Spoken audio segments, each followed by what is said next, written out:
দর্শক স্বাগত জানাচ্ছি। এই মুহূর্তে দাঁড়িয়ে আছি ঢাকার পূর্বাচল ৩০০ ফুট সড়কে।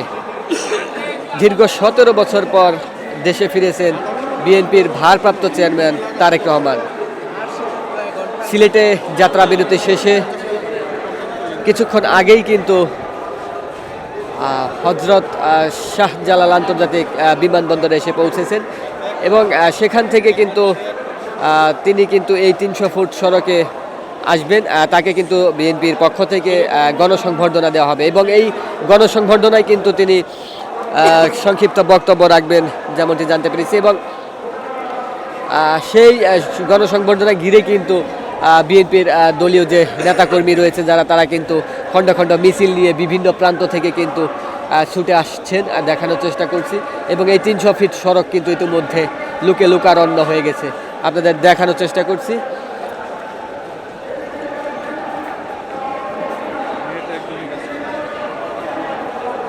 এই গণসংবর্ধনা ঘিরে কিন্তু সরকার এবং বিএনপির দলীয় পক্ষ থেকে কিন্তু নিরাপত্তা সর্বোচ্চ নিরাপত্তা ব্যবস্থা রাখা হয়েছে।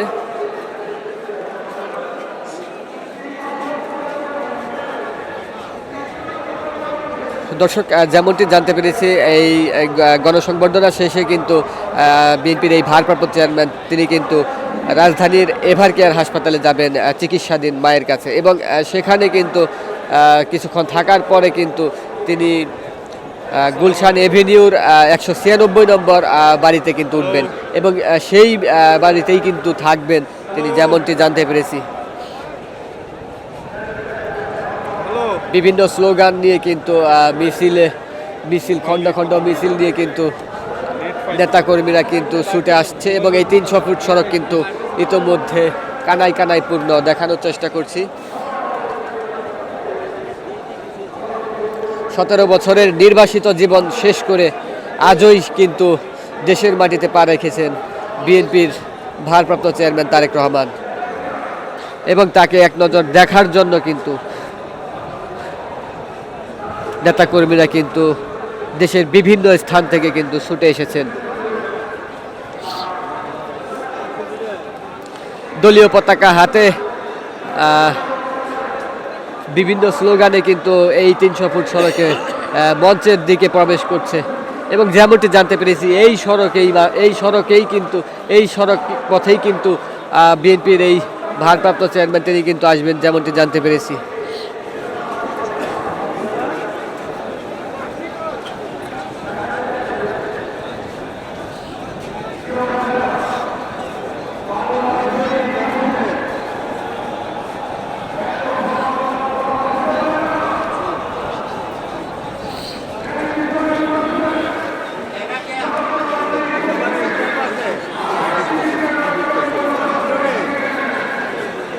কিছুক্ষণ পরই কিন্তু বিএনপির ভারপ্রাপ্ত চেয়ারম্যান তারেক রহমান তিনি কিন্তু এই ৩০০ ফুট সড়কে গণসংবর্ধনা অনুষ্ঠানে আসবেন এবং সংক্ষিপ্ত বক্তব্য রাখবেন এবং এই বক্তব্য শেষ করে তিনি কিন্তু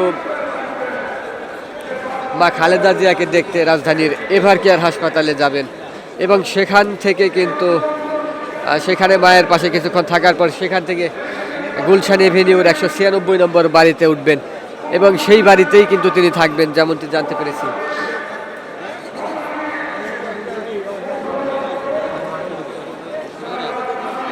তিনশো ফুট সড়ক জুড়ে কিন্তু লুকে লুকারণ্য, দেখানোর চেষ্টা করছি। নেতাকর্মীদের ঢল এই গণসংবর্ধনা ঘিরে।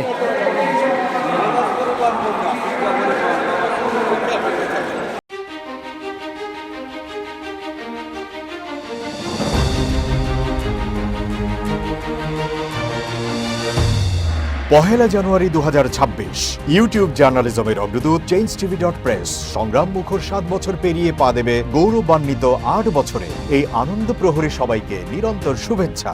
সুপ্রিয় দর্শক, এই চেঞ্জ টিভি বিগত ৭ বছর ধরে খুবই গুরুত্বপূর্ণ ভূমিকা পালন করছে আমিরুল মোমিনিন মানিক। উনি তো এখন বাংলাদেশে একটা ন্যাশনাল ফিগার হয়ে দাঁড়িয়েছেন। তিনি সত্যকে ধারণ করে আছেন, সত্য প্রচার করে, সত্যের প্রকাশ করে, সত্য ধারণ করে তিনি একটা পরিবর্তন আনতে চেয়েছেন এই সমাজে। আমি আশা করি এটাতে অনেকে উদ্বুদ্ধ হয়েছেন এবং এই চেঞ্জ টিভির ভূমিকা অন্যকে অনুসরণ করার জন্য আমি আবেদন জানাবো। একই সাথে চেঞ্জ টিভির কর্তৃপক্ষ এবং দর্শক শ্রোতাকে আমার ব্যক্তিগত দোয়া এবং শুভেচ্ছা রইল। changetv.press এক ফোঁটা হলুদও নেই। একটি জনপ্রিয় গণমাধ্যম।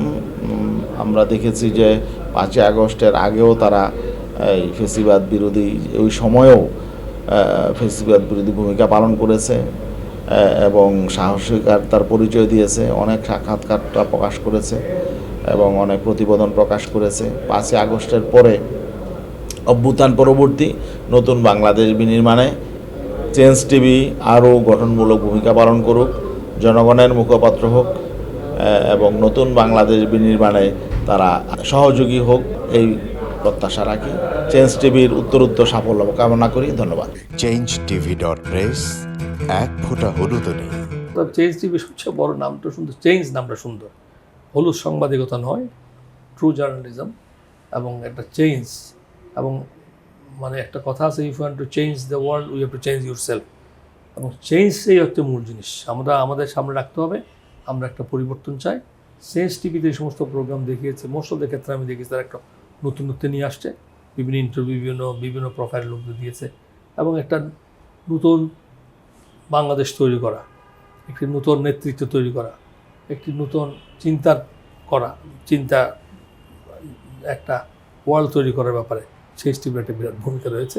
সেজন্য চেঞ্জ টিভিকে আমি ধন্যবাদ। যদিও এটা অনলাইন ওই ধরনের টেলিভিশন না, বাট এটা একটা online TV, but it's very successful. তাই আমি উত্তরোত্তরে সাফল্য কামনা করছি।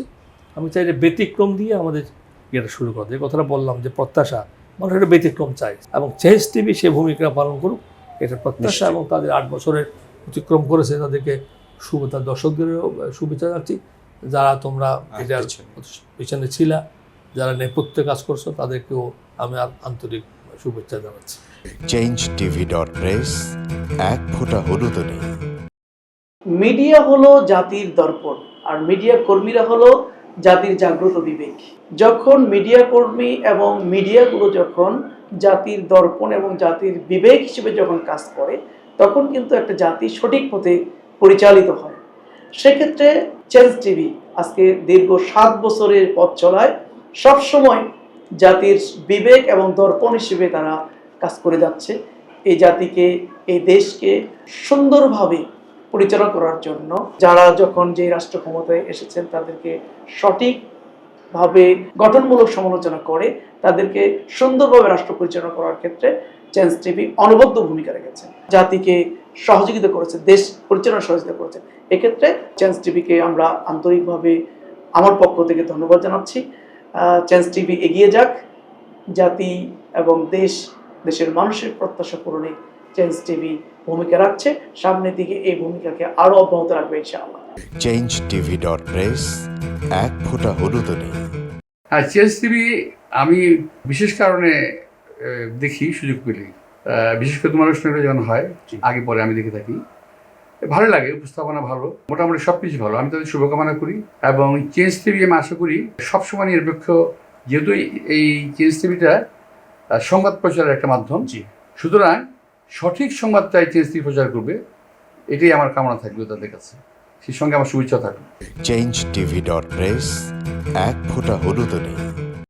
চেঞ্জ টিভির প্রতিষ্ঠা বার্ষিকী উপলক্ষে বাংলাদেশ লেবার পার্টির পক্ষ থেকে চেঞ্জ টিভির সকল দর্শক, শ্রোতা, কলাকুশলী এবং পরিচালকদের সবাইকে জানাই আন্তরিক শুভেচ্ছা, অভিনন্দন।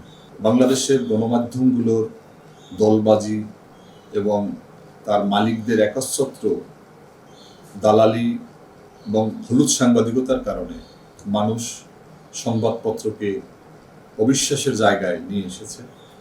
সমাজের নৈতিকতা ফিরিয়ে আনার জন্য গণমাধ্যম অন্যতম একটি মাধ্যম। আমরা মনে করি বাংলাদেশের গণতন্ত্র, ভোটের অধিকার, গণমানুষের অধিকার, শ্রমজীবী মেহনতি মানুষের যে ভাগ্যের পরিবর্তনের জন্য গণমাধ্যমের বিশাল ভূমিকা রয়েছে। চেঞ্জ টিভি নামের ভিতরেই অনেক অর্থ রয়েছে।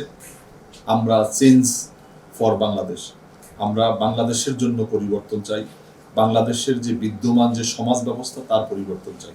আমরা একটা নতুন ভোর চাই, যেই ভোরে আমরা দেখতে পাবো বাংলাদেশে কোনো দুর্নীতিবাজ নেই, বাংলাদেশে কোনো চাঁদাবাজ নেই, বাংলাদেশের মানুষ তারা একটা সুন্দর সমৃদ্ধ বাংলাদেশ পেয়েছে। চেঞ্জ টিভির শতবর্ষ হোক, চেঞ্জ টিভি বাংলাদেশের মানুষের হৃদয়ের স্থান করুক এবং চেঞ্জ টিভির উত্তরোত্তর সমৃদ্ধি কামনা করছি। আল্লাহ হাফেজ। changetv.press এক ফোঁটা হলুদ নেই। চেঞ্জ টিভি 7ম বছরে পদার্পণ করছে জেনে আমি খুবই আনন্দিত। আমরা শুধু আপনাদের কাছে একটাই আবেদন করব, মিথ্যার পিছনে দৌড়বেন না, সত্যকে ধারণ করেন, সত্যকে জনগণের কাছে তুলে ধরেন। সেটা যতই কঠিন হোক না কেন পিছপা হবেন না, ভয়ের কোনো কারণ নাই। আল্লাহর সাথে থাকেন, আল্লাহ আপনাকে সাহায্য করবে। কোনো মানুষের কাছ থেকে কোনো সাহায্য কামনা করবেন না। ধন্যবাদ। changetv.press এক ফোঁটা হলুদ নেই। আমি চেঞ্জ টিভির উত্তরোত্তর সমৃদ্ধি কামনা করি।